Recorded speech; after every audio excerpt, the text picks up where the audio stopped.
واذکر فی الکتاب موسیٰ انہ کان مخلصا وکان رسولا نبیا ونادیناہ من جانب الطور الایمن وقربناہ نجیا ووهبنا له من رحمتنا اخاہ ہارون نبیا واذکر فی الکتاب اسماعیل انہ کان صادق الوعد وکان رسولا نبیا وکان یامر اہلہ بالصلاۃ والزکاۃ وکان عند ربہ مرضیا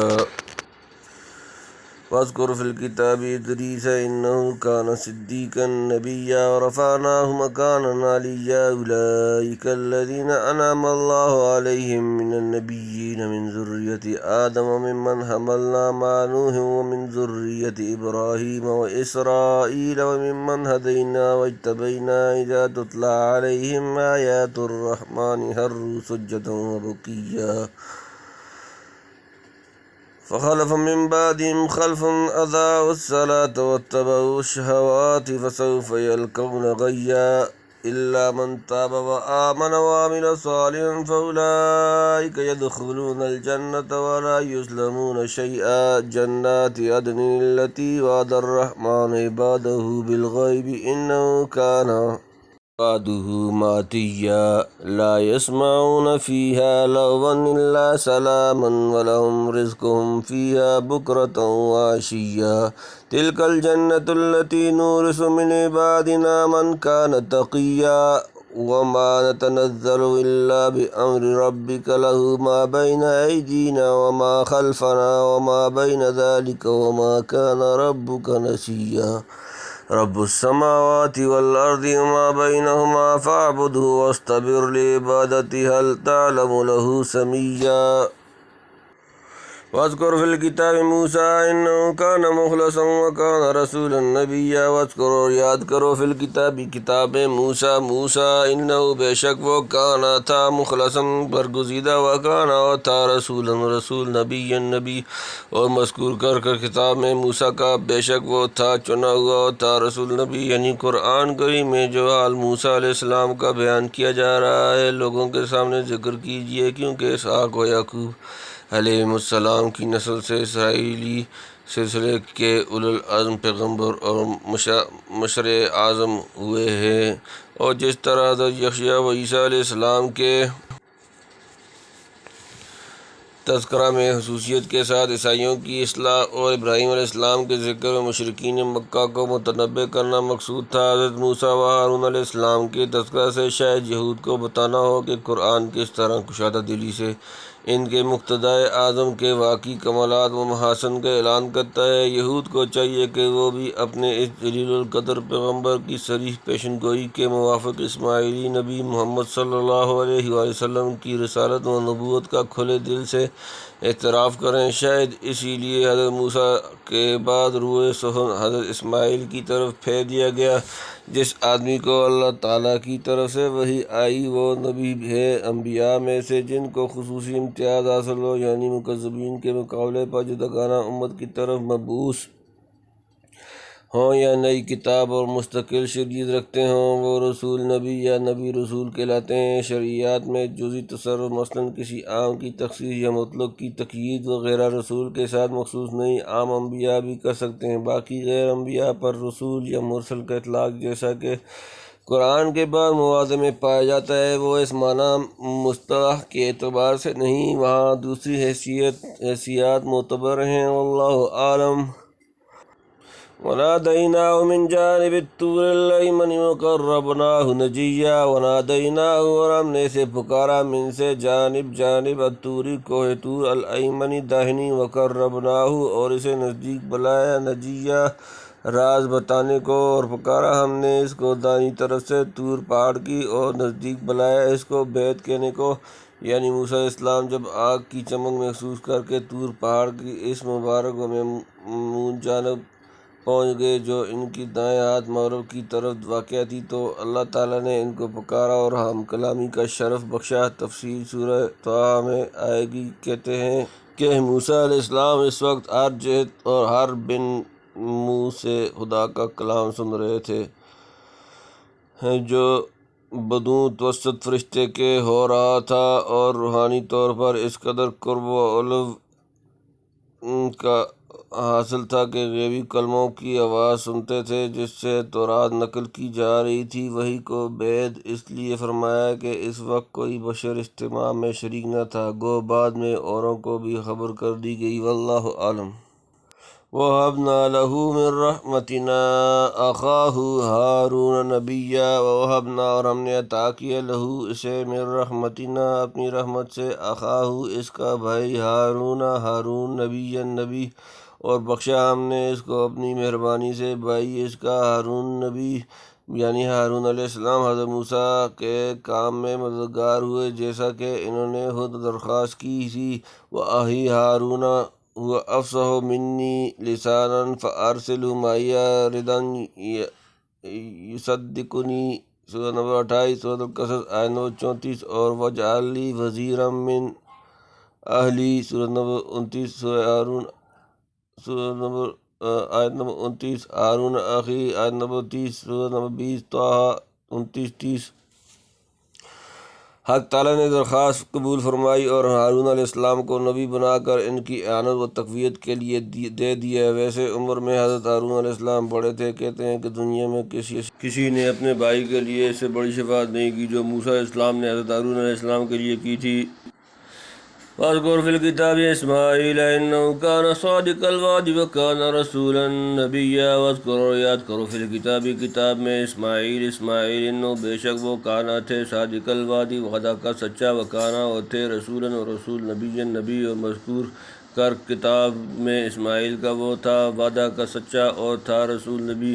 اس سے حضرت اسماعیل علیہ السلام کی فضیلت حضرت اسحاق علیہ السلام پر ظاہر ہوتی ہے، کیونکہ ان کو صرف نبی فرمایا اور اسماعیل علیہ السلام کو رسول نبی کہا گیا ہے۔ صحیح مسلم میں حدیث ہے، ان اللہ اصطفیٰ من ولد ابراہیم اسماعیل، ابراہیم کی اولاد میں سے اللہ نے اسماعیل کو چن لیا۔ حضرت اسماعیل علیہ السلام عرب جہاز کے مورث اعلیٰ اور ہمارے پیغمبر صلی اللہ علیہ وسلم کے اجداد میں سے ہیں، جو ابراہیمی شریعت دے کر بنی جرہم کی طرف مبعوث ہوئے۔ ان کا صادق الوعد ہونا مشہور تھا، خدا سے یا بندوں سے جو وعدہ کیا پورا کر کے دکھلایا۔ اور ایک شخص سے وعدہ کیا کہ جب تک تو آئے میں اس جگہ رہوں گا، کہتے ہیں وہ ایک برس نہ آیا، یہ وہیں رہے۔ نبی کریم صلی اللہ علیہ وسلم سے بھی منقول ہے کہ قبل از بعثت آپ صلی اللہ علیہ وسلم حضرت عبداللہ بن ابی حمصہ نے کہا کہ آپ یہاں ٹھہریے، ابھی آتا ہوں۔ آپ صلی اللہ علیہ وسلم 3 دن تک اسی جگہ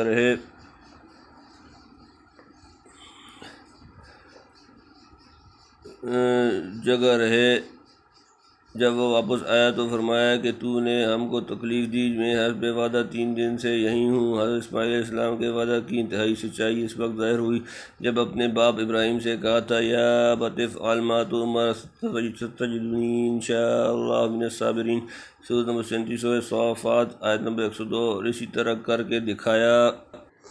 وَكَانَ يَأْمُرُ أَهْلَهُ بِالصَّلَاةِ وَالزَّكَاةِ وَكَانَ عِندَ رَبِّهِ مَرْضِيًّا۔ وَكَانَ يَأْمُرُ اور حکم دیتے تھے أَهْلَهُ اپنے گھر والے بِالصَّلَاةِ نماز کا، وَالزَّكَاةِ اور زکوٰۃ، وَكَانَ اور وہ تھے عند ربی اپنے رب کے ہاں مرضیہ پسندیدہ، اور حکم کرتا تھا اپنے گھر والوں کو نماز کا اور زکوٰۃ کا، اور تھا اپنے رب کے یہاں پسندیدہ، کیونکہ گھر والے قریب ہونے کی وجہ سے ہدایت کے اول مستحق ہیں، ان سے آگے کو سلسلہ چلتا ہے۔ اسی لیے دوسری جگہ فرمایا، وَأْمُرْ أَهْلَكَ بِالصَّلَاةِ وَاصْطَبِرْ عَلَيْهَا، سورۃ نمبر 20 سورۃ طٰہٰ آیت نمبر 132، اور یا ایھا الذین آمنوا قوا انفسکم واہلیکم نارا، سورۃ نمبر 66 سورۃ تحریم آیت نمبر 6۔ خود نبی کریم صلی اللہ علیہ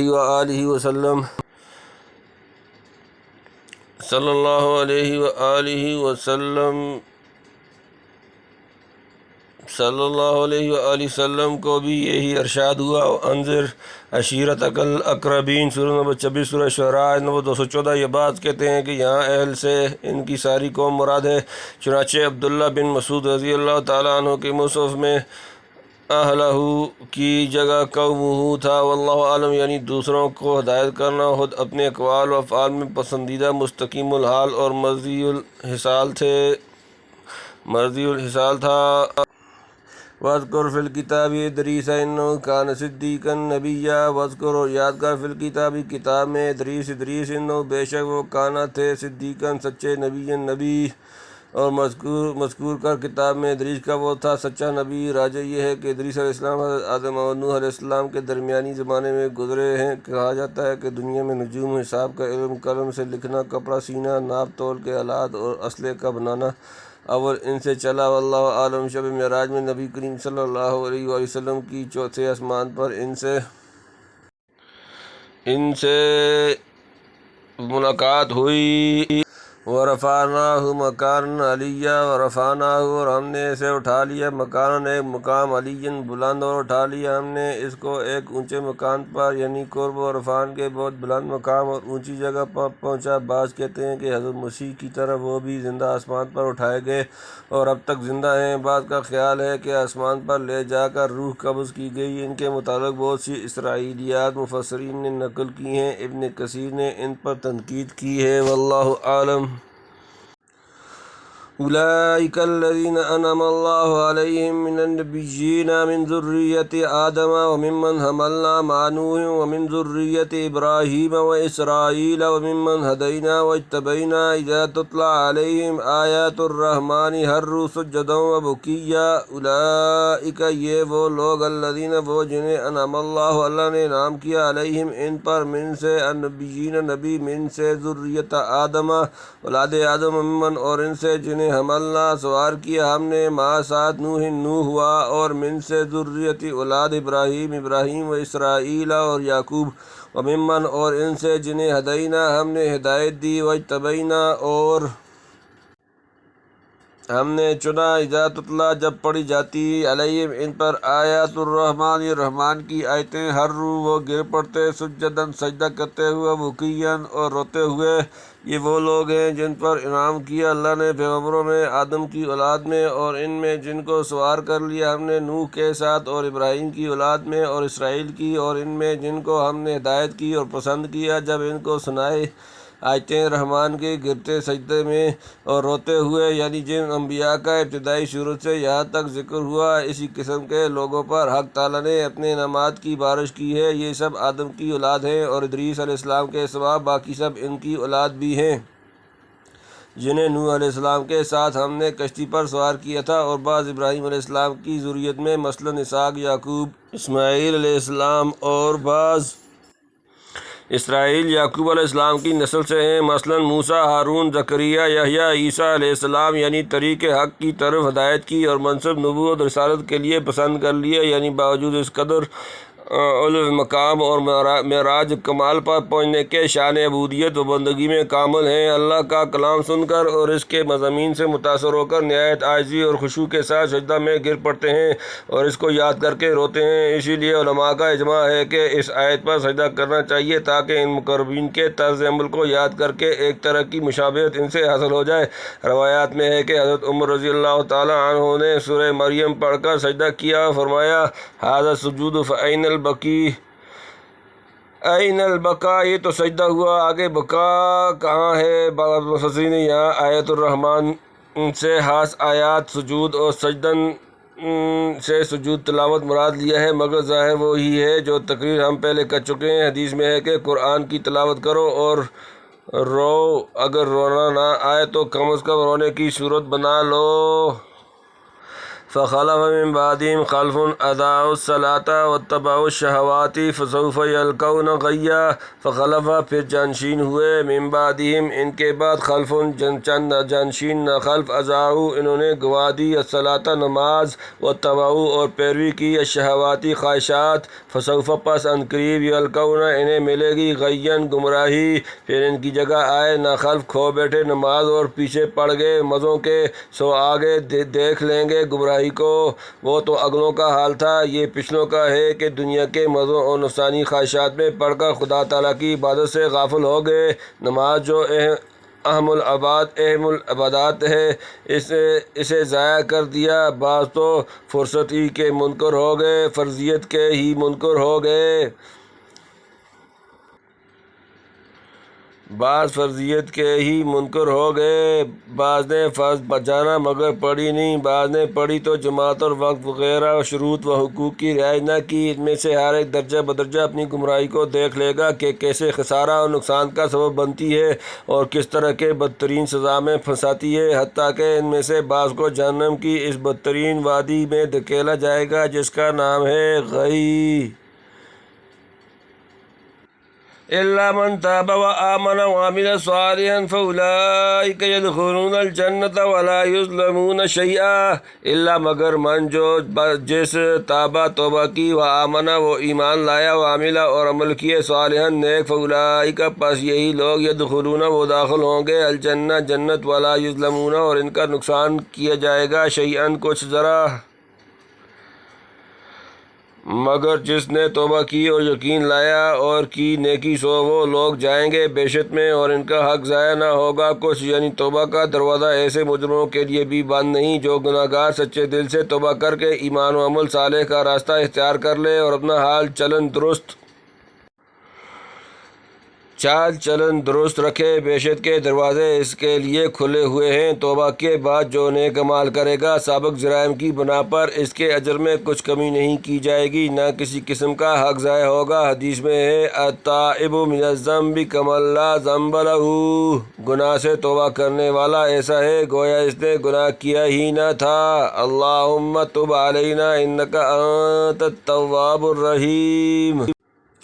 جنات عدن التی وعد الرحمن عبادہ بالغیب انہ کان وعد ماتیا۔ جنات عدن ہمیشگی کے بعد، التی وہ جو وعدہ کیا، الرحمن رحمان، عبادہ اپنے بندے، جمع بالغیب غائبانہ، انہ بے شک وہ، کانا ہے وعدہ اس کا وعدہ، ماتیا آنے والا، باغوں میں بسنے کی جن کا وعدہ کیا ہے رحمان نے اپنی بندوں سے، ان کے بن دیکھے بے شک ہے اس کے وعدہ پر پہنچنا۔ جب یہ بندہ ان دیکھی چیزوں پر پیغمبروں کے فرمانے سے ایمان لائے، بن دیکھے خدا کی عبادت کی، تو اللہ نے ان سے جنت کی ان دیکھی نعمتوں کا وعدہ فرما لیا جو ضرور بضرور پورا ہو کر رہے گا، کیونکہ خدا کے وعدے بالکل حتمی اور اٹل ہوتے ہیں۔ لا يسمعون فيها لغوا إلا سلاما ولهم رزقهم فيها بكرة وعشيا۔ لا يسمعون وہ نہ سنیں گے، فيها اس میں، لغوا بیہودہ، الا سلاما سوائے سلام، ولهم اور ان کے لیے، رزقهم ان کا رزق، فيها اس میں، بكرة صبح، وعشيا اور شام، نہ سنیں گے وہاں بک سوائے سلام، اور ان کے لیے ہے ان کی روزی وہاں صبح اور شام، یعنی جنت میں لغو، بیکار اور بیہودہ شور و شغب نہ ہوگا۔ ہاں فرشتوں اور مومنین کی طرف سے سلام علیکم کی آوازیں بلند ہوں گی۔ صبح و شام سے جنت کی صبح و شام مراد ہے، وہاں دنیا کی طرح طلوع و غروب نہ ہوگا جس سے رات دن و صبح شام مقرر کی جائے، بلکہ خاص قسم کی انوار کا توارد متنوع ہوگا جس کے ذریعے سے صبح شام کی تحدید و تعیین کی جائے گی حسب عادت و معمول۔ صبح شام جنت کی روزی پہنچے گی، ایک منٹ کے لیے بھوک کی تکلیف نہیں ستائے گی۔ وہ روزی کیا ہوگی اس کی کیفیت خدا ہی جانے۔ حدیث میں ہے، یسبحون اللہ بکرۃ وعشیٰ، نبی صبح شام حق تعالیٰ کی تسبیح کہیں گے، گویا جسمانی غذا کے ساتھ روحانی غذا بھی ملتی رہے گی۔ تلک الجنت التی نورث من عبادنا من کان تقیا، تلک یہ، الجنت جنت، التی وہ جو کہ، نورث ہم وارث بنائیں گے، من سے کو، عبادنا اپنے بندے، من جو کانا ہوں گے، تقیاً پرہیزگار، یہ وہ بہشت ہے جو میراث دیں گے ہم اپنے بندوں میں جو کوئی ہوگا پرہیزگار، یعنی میراث آدم کی کہ اول ان کو بہشت ملی ہے، اور شاید لفظ میراث اس لیے اختیار فرمایا کہ اقسام تملیک میں یہ سب سے زیادہ اتم و احکم قسم ہے جس میں نہ فسا کا استعمال، نہ لٹائے جانے کا، نہ ابطال و اکالہ کا۔ وما نتنزل الا بامر ربک لہ ما بین ایدینا وما خلفنا وما بین ذلک وما کان ربک نسیا۔ وما اور ہم تنزل نہیں اترتے، الا مگر بامر حکم سے، ربک تمہارا رب، لہ اس کے لیے، ما بین ایدینا جو ہمارے ہاتھوں میں آگے، وما او جو خلفنا ہمارے پیچھے، وما او جو بین ذلک اس کے درمیان، وما اور نہیں کانا ہے ربک تمہارا رب نسیاً بھولنے والا، اور ہم نہیں اترتے مگر حکم سے تیرے رب کے، اسی کا ہے جو ہمارے آگے ہے اور جو ہمارے پیچھے اور جو اس کے بیچ میں ہے، اور تیرا رب نہیں ہے بھولنے والا۔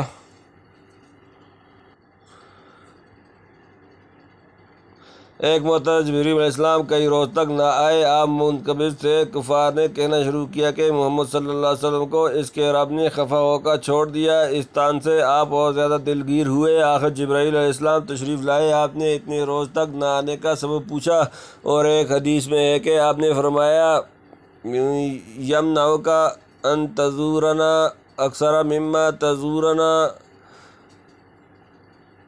جتنا تم آتے ہو اس سے زیادہ کیوں نہیں آتے؟ اللہ تعالیٰ نے جبرائیل کو سکھلایا کہ جواب میں یوں کہو وما تنزل الا بامر ربک، سورۃ نمبر 19 سورہ مریم آیت نمبر 64۔ یہ کلام ہوا اللہ کا جبرائیل کی طرف سے، جیسا ایاک نعبد و ایاک نستعین میں ہم کو سکھایا ہے۔ حاصل جواب یہ ہے کہ ہم خالص عبد معمور ہیں، بدون حکم الہی ایک پر نہیں ہلا سکتے۔ ہمارا چڑھنا اترنا سب اس کے حکم و اذن کے تابع ہے۔ وہ جس وقت اپنی حکمت کاملہ سے مناسب جانے ہم کو نیچے اترنے کا حکم دے، کیونکہ ہر زمانہ، ماضی، مستقبل، حال اور ہر مکان، آسمان، زمین اور ان کے درمیان کا علم اسی کو ہے، اور وہی ہر چیز کا مالک و قابض ہے۔ وہی جانتا ہے کہ فرشتوں کو پیغمبر کے پاس کس وقت بھیجنا چاہیے۔ مقرب ترین فرشتہ اور معظم ترین پیغمبر کو بھی یہ اختیار نہیں کہ جب چاہے کہیں چلا جائے یا کسی کو اپنے پاس بلا لے۔ خدا کا ہر کام برمحل اور بروقت ہے۔ بھول چوک یا نسیان و غفلت کی اس کی بارگاہ میں رسائی نہیں۔ مطلب یہ ہے کہ جبرائیل کا جلد یا بدیر آنا بھی اس کی حکمت و مصلحت کے تابع ہے۔ تنبیہ اول ہمارے آگے پیچھے کہا آسمان و زمین کو اترتے ہوئے زمین آگے، آسمان پیچھے، چڑھتے ہوئے وہ پیچھے، یہ آگے۔ اور اگر آگے پیچھے سے تقدم و تاخر زمانی مراد ہو تو زمانہ مستقبل کے آگے آنے والا اور زمانہ ماضی پیچھے گزر چکا اور زمانہ حال دونوں کے بیچ میں واقع ہے۔ تنبیہ دوم پہلے فرمایا تھا کہ جنت کے وارث اتقیاء، خدا سے ڈرنے والے پرہیزگار ہیں۔ اس آیت میں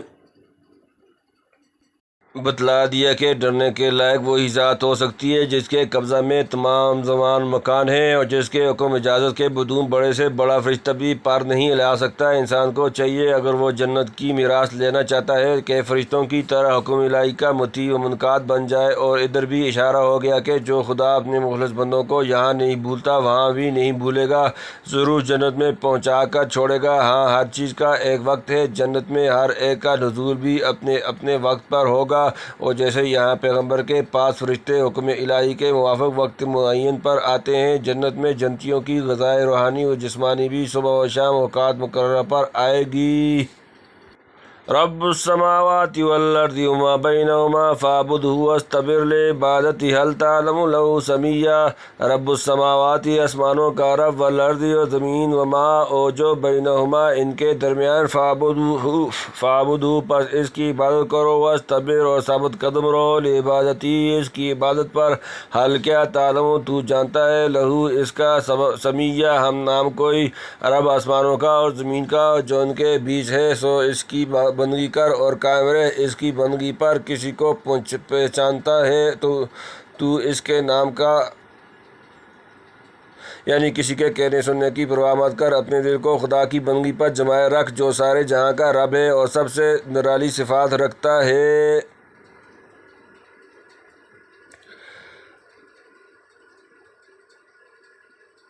اللہ کے نام اس کی صفات ہیں، یعنی کوئی ہے اس کی صفت کا جس میں اس جیسی صفات موجود ہوں۔ جب کوئی نہیں تو بندگی کے لائق اور کون ہو سکتا ہے؟